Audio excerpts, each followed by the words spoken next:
Sometimes life doesn't work out quite like you'd always imagined. Plans change, things happen, and suddenly you're in a difficult situation you'd never prepared for. Like, okay, say you're a teenage girl, right? You have a very difficult home life but a pretty cool boyfriend, and you wind up pregnant. You have the baby, break up with the boyfriend, and spend the next few years getting settled into being an adult and raising your kid, but then you meet another guy, and you marry him, then you have a child together. Sounds pretty cool so far, but after some years go by, the marriage ends up falling apart, and you get a divorce. After that, you start hooking up with an old friend, but guess what? You're pretty fertile, it seems, and so you get pregnant again. And just like that, you have 3 kids with 3 different men, and luckily they all want to be involved in their children's lives, but that does make things pretty darn complicated. Surprise, you're Kailyn Lowry.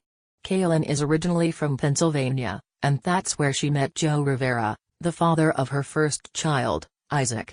They broke up and eventually she met Javi Marroquin. They moved to Delaware when the Air Force stationed him in Dover, then got married and had little Lincoln. Joe and his girlfriend, V, moved to Dover as well so they could be closer to Isaac.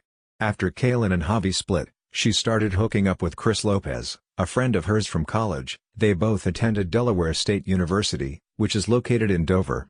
She got pregnant, and she claims the pregnancy was planned, and that's when baby Lux came into the picture. So after a series of choices made over several years, she has found herself with 3 children who have 3 different fathers, and every single person involved lives in Dover.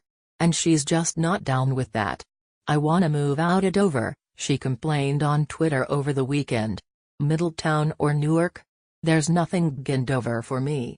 She added 3 crying emojis, so you know she's really distressed about the situation. On one hand, it's not like she's talking about moving across the country or anything. Middletown and Newark are both in Delaware, and neither is more than an hour away from where she lives now. But on the other hand, saying there's nothing in Dover for her is really not the truth. Don't worry though, Twitter was very quick to call her out on everything. "Your location is not about you at this stage," one person told her. "Thought you were more grown than this and would've known that. Wait until your kids are older," another advised. "It's not just about you." One of her followers said your kids have their dads in Dover and they are what matters, and someone else told her not to be selfish. Other people left comments like "'cause you've literally done everything and everyone. What's wrong?" Another super classy reply read, "No men left in Dover you haven't screwed? Look, there are tons of reasons why Kailyn might want to leave the city she's currently in, and if she's just thinking about moving to another city in that tiny little state, then it's really not a huge deal." Could she have worded her tweet a little differently? Yeah, sure. But again, it's sincerely not a big deal. What do you think about it? Share your opinion in the comments below the video. And also subscribe to the channel not to miss new, interesting videos.